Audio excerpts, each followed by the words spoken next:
O problema, né, Marco, é que essas chuvas estão vindo cada vez mais intensas e o exemplo de São Paulo talvez seja perfeito nisso. Repetindo os números, em 2 horas choveu mais de 120 milímetros. Para a gente ter uma noção, a média para todo mês de janeiro é de 280 milímetros, ou seja, caiu muita água em pouquíssimo tempo. Para entender o que está acontecendo, eu converso com o professor Pedro Cortes, nosso analista de clima e meio ambiente. Professor, a gente pode até... É difícil controlar a água que vem do céu e parece que viraram um balde em cima de São Paulo.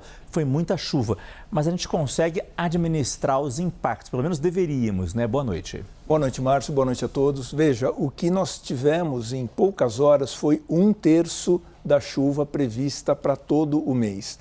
Então, se a gente distribuísse essa chuva esperada, né, ao longo de todos os dias, a chuva de 10 dias caiu em poucas horas.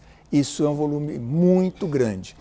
E para lidar com isso, realmente é uma situação muito difícil. Nós precisamos de investimentos na chamada infraestrutura cinza, são piscinões, reforço nas galerias de água pluvial, mas nós precisamos de soluções integradas. Nós temos uma primeira arte que mostra o tipo de solução que pode ser utilizada. Por exemplo, jardins de chuva. São áreas destinadas à infiltração da água. Né? Nós temos uma cidade muito impermeabilizada, não é só uma característica de São Paulo, várias outras cidades no Brasil têm asfaltada, muito cimento. Então a água da chuva ela vai direto para as galerias de água pluvial que não dão conta.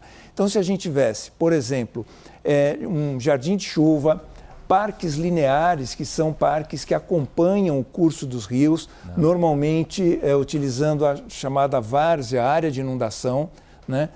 Com bastante árvore, uma área permeável. Nós temos mais 2 artes que mostram, por exemplo, ruas bem arborizadas. As árvores elas têm um papel muito interessante porque, além de absorver a água que está no solo, elas retardam a chegada da água no chão. A água fica nas folhas, né?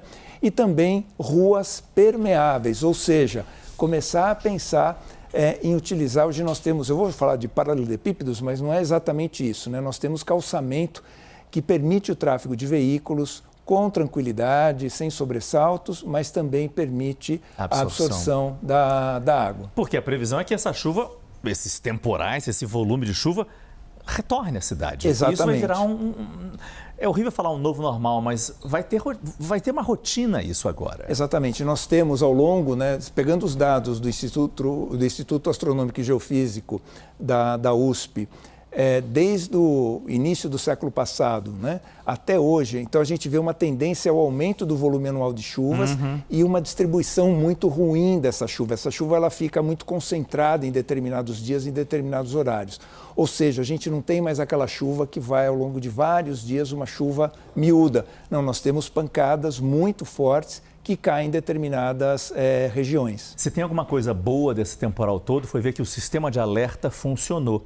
Aquele sistema de alerta novo da Defesa Civil que avisa, manda uma mensagem para o telefone celular apenas para as pessoas que estão ali naquela região onde a meteorologia previu vai ter chuva mais forte. Aqui no Prime nós cobramos isso várias vezes, né, esse tipo de sistema. Nós temos até um print da tela que foi enviada para as pessoas. A gente deu um pulo aqui na redação, deu um susto. Todo mundo, né? Porque todo mundo recebeu ao mesmo tempo.